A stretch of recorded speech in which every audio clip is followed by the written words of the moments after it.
तो आज की जो हमारी ये क्लास है यूजीसी नेट सोशल वर्क का। और हम बातचीत कर रहे हैं 5 नवंबर 2020 का सोशल वर्क का पेपर हुआ था, उन प्रश्न पत्रों पर जिक्र कर रहे हैं। आपको बता दूं कि 2019 में आप लोगों ने सुना भी होगा कोविड था, जिसकी वजह से पेपर नहीं हुआ था और ये मर्ज किया गया था जून में। बेसिकली जून में पेपर ना होने की वजह से आगे पोस्टपोन होता गया, जो 5 नवंबर 2020 को रखा गया था, है ना। उसी के संबंध में यह प्रश्न आया था। पहला प्रश्न है कि महात्मा गांधी चित्रकूट ग्रामोदय विश्वविद्यालय की स्थापना किसने की है? महात्मा गांधी ने, नानाजी देशमुख ने, सावित्रीबाई फुले ने, कि पंडित जवाहरलाल नेहरू ने? सेकेंड ऑप्शन की तरफ आप झुकाव कर रहे हैं। चलिए मैं आपको थोड़ा सा इसमें बताता हूँ। नानाजी देशमुख के बारे में अगर हम बातचीत करें, आपको अच्छे से मालूम है इनके बारे में कि नानाजी देशमुख की भूमिका यहाँ पे कहाँ है। चलिए अच्छा ठीक है, करेक्ट जवाब ऑप्शन नंबर बी है, क्योंकि मैं आपको बता दूं Nanaji Deshmukh option B is the right answer होगा। महात्मा गांधी चित्रकूट ग्रामोदय विश्वविद्यालय की स्थापना बेसिकली ये मध्य प्रदेश सरकार के द्वारा विधायिका के माध्यम से 12 फरवरी 1991 में की गई थी और एक अधिनियम के द्वारा ये जानी भी जाती है। और इसी विश्वविद्यालय की स्थापना के लिए सामाजिक कार्यकर्ता थे, उनका नाम था नानाजी देशमुख, और इन्हीं के द्वारा लोगों को ग्रामीण बनाने के लिए कौशल प्रदान करने का जो प्रयास किए थे वो नानाजी देशमुख ने किए थे। तो ऑप्शन नंबर बी ही आपका ऑप्शन करेक्ट जाएगा। लेकिन जब हम बात करते हैं महात्मा गांधी जी के बारे में, तो चंपारण सत्याग्रह सन 1917 में, खेड़ा सत्याग्रह 1917 में, अहमदाबाद मिल मजदूर आंदोलन सन 1918 में, खिलाफत आंदोलन 1920 में, असहयोग आंदोलन 1920 में, नमक आंदोलन सविनय अवज्ञा आंदोलन के नाम से जाना जाता है सन 1930 में, भारत छोड़ो आंदोलन सन 1942 में। तो महात्मा गांधी जी की भूमिका यहाँ पर कहीं ना कहीं देखने को हमें मिलती है। सावित्रीबाई फुले की बात अगर हम करते हैं तो स्त्री शिक्षा को मजबूत किया ज्योतिबा फुले के सहयोग से, और इन्होंने ही 1 जनवरी सन 1848 को पुणे में पहला बालिका विद्यालय खोला था। पहली स्त्री शिक्षिका थी ये, और उस दौर में स्त्री के लिए प्रौढ़ शिक्षा पूना में सन 1849 में खोला गया था, जिनकी भूमिका जो सावित्रीबाई फुले का नाम हमें देखने को मिलता है। तो ध्यान रखिएगा, बहुत ही इंपॉर्टेंट पर्सन है ये, सोशल वर्क में पूछा जाते हैं ये। और पंडित जवाहरलाल नेहरू ने 1912 में अगर हम बात करें तो एक बांकीपुर सम्मेलन में भाग लिया, और सन 1919 में प्रयागराज के होम रूल लीगल में के जो हैं सचिव बने थे ये। और महात्मा गांधी की पहली बार, जब ये महात्मा गांधी से पहली बार मिले थे पंडित जवाहरलाल नेहरू, वह वर्ष था 1916। और किसान मार्च का जो आयोजन किया था पंडित जवाहरलाल नेहरू ने किया था 1920 में। 1923 में भारतीय कांग्रेस कमेटी के महासचिव बने थे। भारत रत्न से इनको पुरस्कार से नवाजा गया है सन 1955 में। प्रथम प्रधानमंत्री कौन थे अपने देश के, आप लोग बताएं।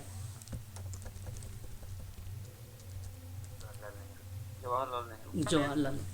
हाँ, इतना रुक के बोलेंगे तो हम सोचने लगेंगे, मजबूर हो जाएंगे कि आप लोग को शायद राष्ट्रपति की तरह इनका भी नाम नहीं पता है ना। पता है।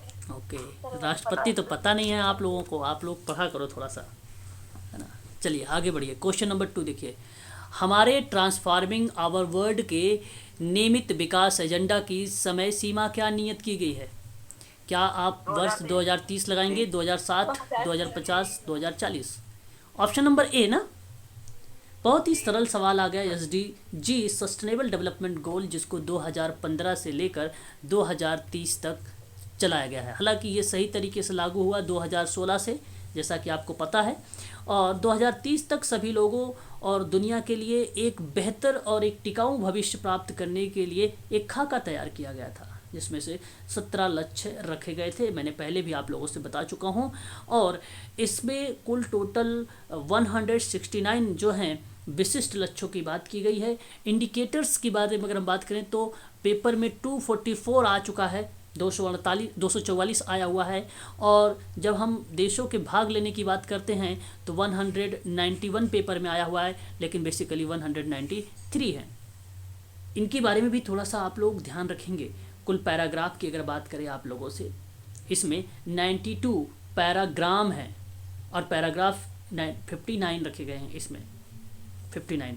और 2030 एजेंडा फॉर सस्टेनेबल डेवलपमेंट शीर्षक के रूप में इसको अपनाया गया है। ट्रांसफार्मिंग आवर वर्ल्ड का नाम भी आप लोगों को ध्यान रखना है, ठीक है। ये हम सब के लिए इम्पोर्टेंट रहेगा। सर आदित्य वाले भी तो थे ना, 231 कल बताया थे। 231 क्या थे मैम? आदित्य करके कुछ एक बताया था ना आपने, फैक्टर्स क्या बताया था वो 231? आदित्य विशिष्ट करके बताया था आपने? नहीं, आदित्य चलो अभी देखते हैं, अभी आ जाएगा आदित्य करके दिमाग में, अभी स्किप कर रहा माइंड से। सही करें आप, अभी आ जाएगा आगे। तब तक बढ़ते हैं नेक्स्ट क्वेश्चन पर। किसी अनुच्छेद में अस्पष्टता की अगर चर्चा की जाए 17। तो अनुच्छेद 17। देखिए अभी आप लोगों को प्रश्न बड़े सरल आ रहे हैं। 2020 का प्रश्न है और 2020 का बहुत सरल पेपर आया हुआ था, सही बता रहा हूँ मैं, ठीक है। और 14 अगर हम बात करें तो विधि के समक्ष समता की बात करता है। अब आप ये लगा सकते हैं कि कहीं ना कहीं 2023 में 3 बार पेपर होने वाला है, तो हो सकता है प्रश्नों की श्रृंखला हो सकता है मार्च में आपको देखने को मिल जाए इसी टाइप का, इसी पैटर्न पर। बात करते हैं 51 के बारे में। अंतर्राष्ट्रीय शांति और सुरक्षा को बढ़ावा देने की बात करता है। पता चले कि आप लोग प्रतिपाल्य जैसे संरक्षण को सोचने लगे, जो 51 का है ये। हाँ, ये अंतर्राष्ट्रीय शांति और सुरक्षा को बढ़ावा देने की बात करता है। और 15 तो आप जानते ही, धर्म, मूल वंश, जाति, लिंग, जन्म स्थान के आधार पर विभेद का प्रतिषेध है ना, प्रतिषेध है। आगे बात करेंगे। सुनीता मैडम वैश्विक सूचना फ्रेम की बात कर रहे थे शायद, अद्वितीय बताया था आपने 231। हाँ वही। क्या चीज़ हिमानी मैम? वैश्विक सूचना फ्रेम सर, वैश्विक सूचना फ्रेम था ना कल बताया जो आपने, अद्वितीय उसमें था 231। वैश्विक सूचना सूचकांक फ्रेम बताया था ना कल। Okay, frame sir, frame, okay कल ओके बताया ओके। था आपने, वो बात कर रहे थे। ठीक ठीक ठीक ठीक ठीक ठीक ठीक ठीक, वो गुड। सर एसडीजी में बता रहे 231 वाले का। तो वही तो बता रहा हूँ सर। सामुदायिक संगठन में बताइए जरा, अधिकार चेतन का उपागम का अर्थ। अधिकार चेतना उपागम का अर्थ होता है पाउले फ्रेरे के द्वारा दिया गया बड़े स्तर पर व्यक्तियों से संगठित करना। और जो सही जवाब जाएगा ऑप्शन नंबर 3 जाएगा। बहुत ही आसान सा सवाल, देखते हैं। अच्छा, नीचे देखकर मत लगाइएगा, यहाँ पे जो चूज ऑप्शन किया गया है वो गलत भी हो सकता है, ध्यान दीजिएगा। मुक्त साहचर्य निम्नलिखित में से किसकी तकनीकी है? देखिए मुक्त साहचर्य क्या ये? सेवार्थी केंद्रित। हाँ सेवार्थी केंद्रित। नहीं सर, 4 मैंने आपको हाँ, जब मैंने आपको बताया है फ्री एसोसिएशन और मैंने आपको बताया है ड्रीम, ऐसे जब स्वप्न, दिव्य स्वप्न की बात हो या फ्री एसोसिएशन की बात हो तो आप सीधा सा जवाब लगाइएगा फ्रायड का। और फ्रायड का नाम केवल मनोविश्लेषण उपचार में ही आता है। हाँ, तो ये बात आप लोगों को ध्यान रखना है। जब हम व्यवहार चिकित्सा की बात करते हैं ना, तो यह कार्यात्मक विश्लेषण या कार्यात्मक मूल्यांकन, जब हम किसी चीज़ को पूरा करते हैं उसमें हम भूमिकाएं निभाते हैं, है ना। तो व्यवहार संशोधन शब्द का पहला प्रयोग 1911 में थॉर्नडाइक ने किया था, लेकिन व्यवहार चिकित्सा का पहली बार अगर कोई प्रयोग में लाया तो उसका नाम था B.F. स्किनर। उसका नाम था B.F. स्किनर, ठीक है, याद रखेंगे। बात करते हैं हम लोग संज्ञानात्मक उपचार के बारे में। तो CBT का नाम तो सुना ही होगा, कॉग्निटिव बिहेवियर थेरेपी। ये संज्ञानात्मक उपचार है मैडम, ये मनोचिकित्सा की वो पद्धति है जो मनोरोगी को सोचने, यानी उसके संज्ञान तथा उसके व्यवहार पर ध्यान केंद्रित करता है। और ये बात एरोन बेक का नाम जब हम देखते हैं, एरोन बेक का नाम देखते हैं तो 1960 में CBT की भूमिका लेकर आते हैं एरोन बेक। बात जब हम करते हैं एक CCT के बारे में, जिसको हम लोग बोलते हैं client central therapy, Carl Rogers ने सन 1940 में हाँ मानसिक उपचार के लिए ये प्रक्रिया को संचालित किया था। और बाकी तो मनोविश्लेषण उपचार में सिगमंड फ्रायड का नाम तो आप अच्छे से जानते हैं। 1890 में ये बेसिकली भूमिका हमें देखने को मिली थी मुक्त साहचर्य की।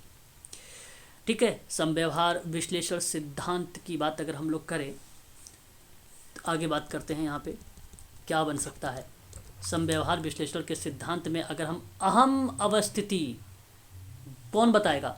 आज ही हम लोगों ने सहोदर सुबह, भाई बहन, ऑप्शन 4। बिल्कुल बिल्कुल बिल्कुल सही लेके गए हो सवाल। कोई बच्चा है जो इसको इस सवाल को नहीं आता था? सबको आता था सभी को ना। तो PAC के बारे में ध्यान रखिएगा, ये प्रश्न आज ही हम लोगों ने किया है।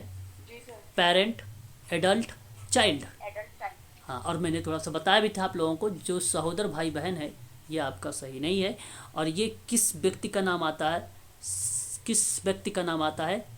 ये भी नाम हाँ, एरिक बर्न का सर। इसमें एरिक बर्न, एरिक बन होबन। देखो मैं बताता हूँ, देखो सुनो, एक नाम याद रखो, जॉर्ज होमस। एक नाम याद रखो, एरिक बेक। एक नाम याद रखो आप लोग, अल्बर्ट एलिस। तीन नाम याद रखो। अब सुनो थोड़ा सा तीनों के बारे में क्या क्या है। इसकी भूमिका 1950 में एक विधि के रूप में बेक ने दिया था। ठीक है, और एरिक बेक का ही नाम यहाँ पे सबसे सर्वोच्च पे माना गया है। ऐसा नहीं कि इसका नाम नहीं, इसी का नाम आता है।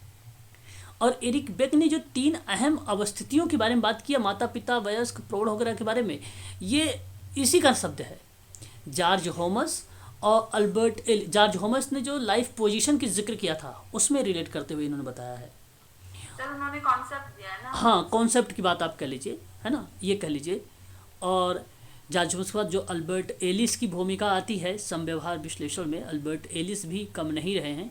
इन्होंने भी समव्यवहार विश्लेषण के सिद्धांत में अपने जो उनके विचार थे, अपने विचारों को उन्होंने प्रस्तुत उसमें किया है। ठीक है, और वो भी जो है PAC के बारे में ही जिक्र किया है।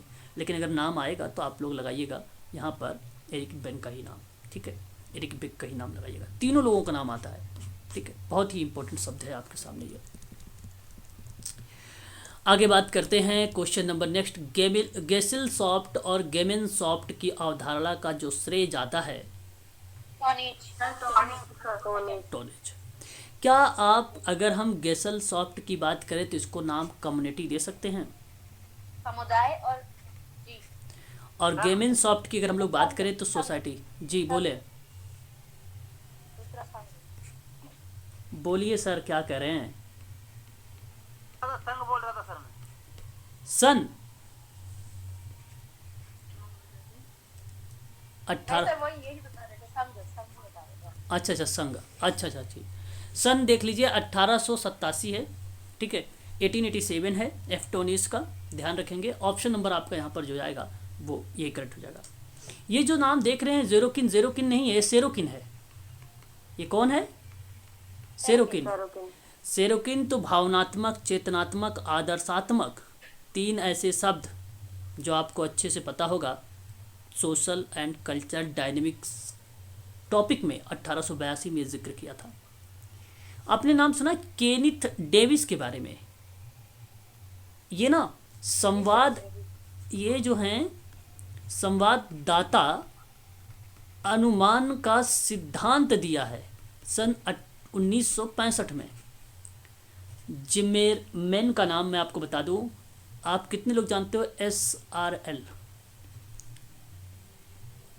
मॉडल? S का मतलब होगा सेल्फ, R का मतलब होता है रेगुलेटेड और L का मतलब होता है लर्निंग। 2000 में ये मॉडल आया था जिम्बरमैन का। ठीक है, बहुत ही अच्छा सवाल है ये, ध्यान रखेंगे इसके बारे में भी। सर ये मॉडल थोड़ा सा क्लियर करेंगे? ये मॉडल बेसिकली अगर हम बात करें, जो स्वयं हर एक व्यक्ति डेली कुछ ना कुछ सीखता है, विकास के परिप्रेक्ष्य में था, तो इसको SRL मॉडल के नाम से जिम्बरमैन ने अपने डेवलपमेंट वाली प्रक्रिया में मॉडल में इसको जिक्र किया था SRL के नाम से, है ना। तो हाँ, सेल्फ रेगुलेटेड जो लर्निंग है, हर इंसान स्वतः कुछ ना कुछ चीज़ें सीखता है अनुभव के माध्यम से। जब उसे अवसर दिया जाएगा तो जाहिर सी बात है कुछ ना कुछ चीज़ सीखेगा। तो उसी का कॉन्सेप्ट ये लेकर बात की है उन्होंने, है ना। 8 आपके सामने वह प्रक्रिया जिसमें सामाजिक नीति को सामाजिक सेवा में रूपांतरित किया जाता है। बहुत इंपॉर्टेंट सवाल, दोबारा से रिपीटेड क्वेश्चन है। देखो 2020 में बेसिकली बहुत रिपीटेड क्वेश्चन हुए थे। समाज कल्याण प्रशासन। समाज कल्याण प्रशासन। ऑप्शन 1। ऑप्शन 1 बिल्कुल। आपको मैं एक विद्वान का नाम बताऊंगा जो जॉन किडना के नाम से जाना जाता है, और वो नाम भी यही है, जॉन किडना ही। जॉन किडने भी कहीं कहीं कहा जाता है इसको। तो समाज कल्याण प्रशासन जो है ना, सामाजिक नीति को सामाजिक सेवाओं में बदलना और सामाजिक नीति को मूल्यांकित और संशोधित करना, उसके अनुभव के रूप में अनुभव के जो प्रयोग हैं उनकी प्रक्रिया के रूप में करता है, तो वो समाज कल्याण प्रशासन कहलाता है। ठीक है, ये बात आपको ध्यान रखना। यहाँ पे ऑप्शन जो जाएगा वो केवल पहला वाला ही करेक्ट जवाब रहेगा आपका यहाँ पर। ठीक है,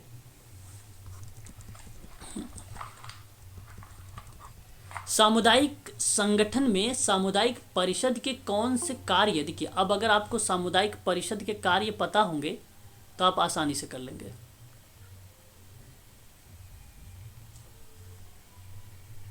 देखिए सामुदायिक, देखिए मैं आपको बता दूं, ओके, जो सामुदायिक परिषद शब्द है ना, ये आपको स्कॉटलैंड और वेल्स, हाँ वेल्स में वैधानिक एक प्रक्रियाएं थी, एक निकाय था, वहाँ पर ही देखने को मिला।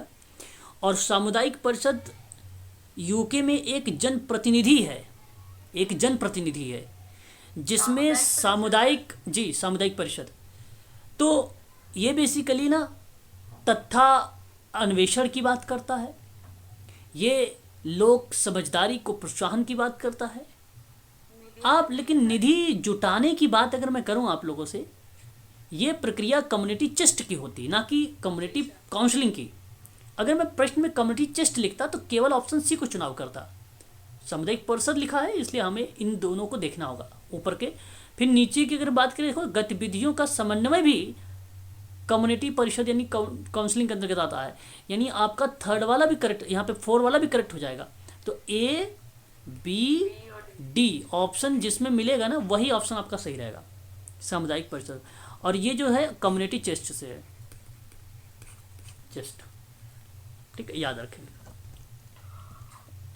कहीं है ए बी डी, थर्ड में तो है ना, ऑप्शन 3। थर्ड में। देखिए इन्हें देखिए 2 लगा के आए हैं, इसलिए कहता हूँ देखने मत आप लोग इनका। गलत हो। हाँ चलिए क्वेश्चन नेक्स्ट देखिए। स्क्रीन दिखाई दे रही ना आप लोगों की, थोड़ा सा बड़ा कर दूं, ब्लर हो रहा है सर, कर दीजिए थोड़ा सा जूम। थोड़ा सा जूम कर देता हूँ। ये देखिए अब तो दिख रहा होगा। देखिए निम्नलिखित में से कौन से कथन जो है वस्तुपरकता की प्रकृति की ओर संकेत करती है। बड़ा अच्छा सवाल है आपके सामने। क्वेश्चन नंबर कौन सा हमारे सामने है, 10 नंबर का। हाँ तो आप बताओ जरा, वस्तुपरकता पे, क्या वस्तुपरकता हमेशा संबंधित व्यक्ति के मानसिक बोध पर आधारित होती है। एबीसी तीनों है सर। सर नहीं, ये वाला नहीं होगा मानसिक, ये तो व्यक्ति वाला हो जाएगा। देखिए अब आपको मैं बात करूं आप लोगों से, देखिए मैम देखो, हमेशा देखना है। आप ये बिल्कुल ना सोचे कोई भी बच्चे कि ये वस्तु लिखा है तो कोई वस्तु ऑब्जेक्ट की ही बात करता है, ऐसा नहीं है। ये वस्तु परकता व्यक्ति को भी बताता है ना। व्यक्ति निष्ठता तो व्यक्ति को बताता ही बताता है वहाँ, लेकिन भेदभाव होता है। लेकिन जब वस्तु परकता की बात होती फिर भी वो आपको कम्युनिटी भी बताएगा और आपका केस वर्क भी बताएगा, आपका ग्रुप वर्क भी बताएगा। तो अब बात यह कि हमेशा तो वस्तु परकता अगर हमेशा रहेगा ना तो मानसिक बोध पर आधारित रहेगी, तभी तो भेदभाव नहीं होगा। उसके परिप्रेक्ष्य से अगर हम बात करें तो ये पॉइंट आपकी सत्य है, गलत नहीं है, सत्य है। और वस्तु परकता के लिए तार्किक उपागम के साथ संगत सोच रखने की भी आवश्यकता होती है, ये भी सत्य है। सही है सर। और वस्तु परकता की सीमा भिन्न अथवा समान प्रतिनिधियों में भिन्न भिन्न व्यक्तियों के लिए भिन्न होती है, तो ये भी आपकी सत्य है। क्योंकि हर एक व्यक्ति यूनिक होता है, इसलिए उसकी कंडीशन भी अलग, उसके संसाधन भी अलग, सारी चीज़ें अलग। तो ऑप्शन नंबर जहाँ ए बी सी लिखा होगा, देखिए ऑप्शन पहला ही लिखा हुआ है, ऑप्शन पहला वाला ही करेक्ट चला जाएगा आपका यहाँ पर, है ना। ठीक है,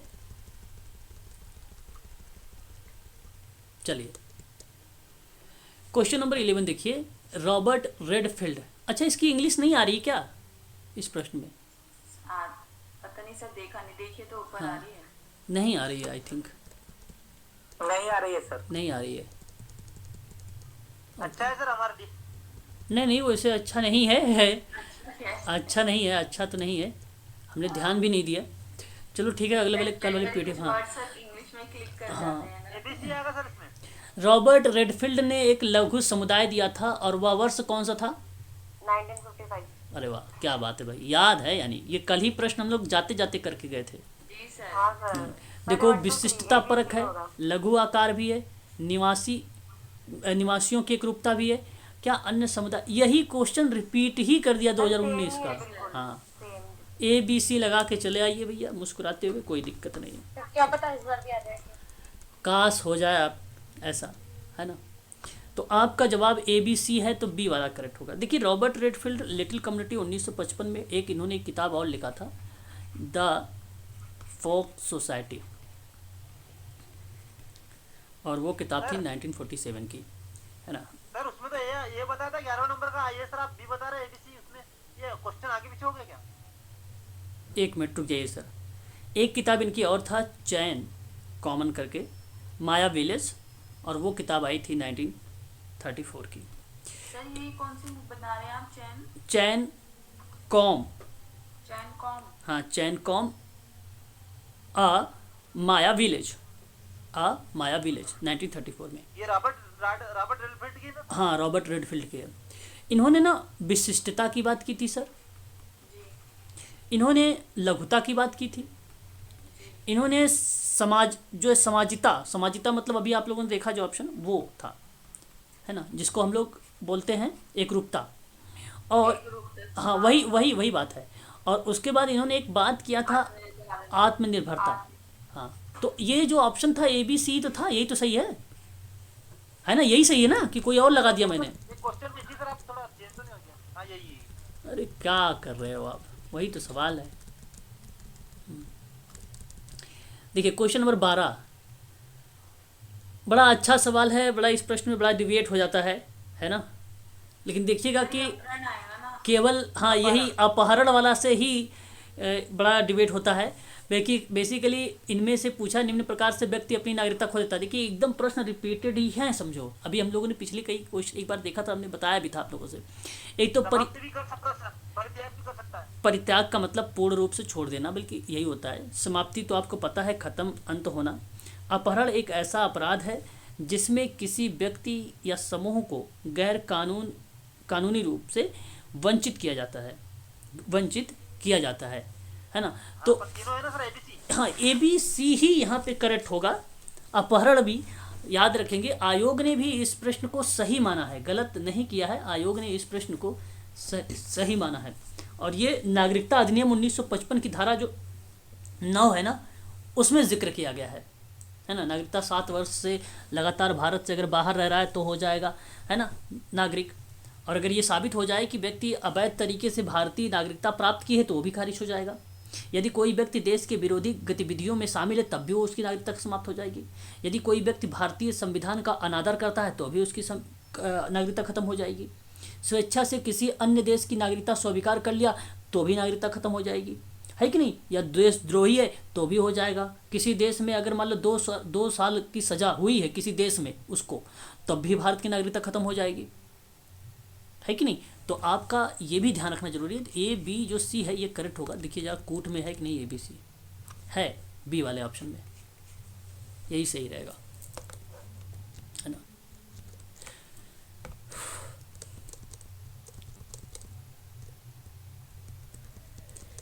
जनतांत्रिक समूह प्रक्रिया में अत्यधिक प्रभाव प्राप्त करने के लिए समूह के लिए अपेक्षित होता है। जनतांत्रिक समूह प्रक्रिया की बात है। मैं आपको बता दूं यहाँ पे, एक तो देखो सामूहिक चिंतन शामिल है।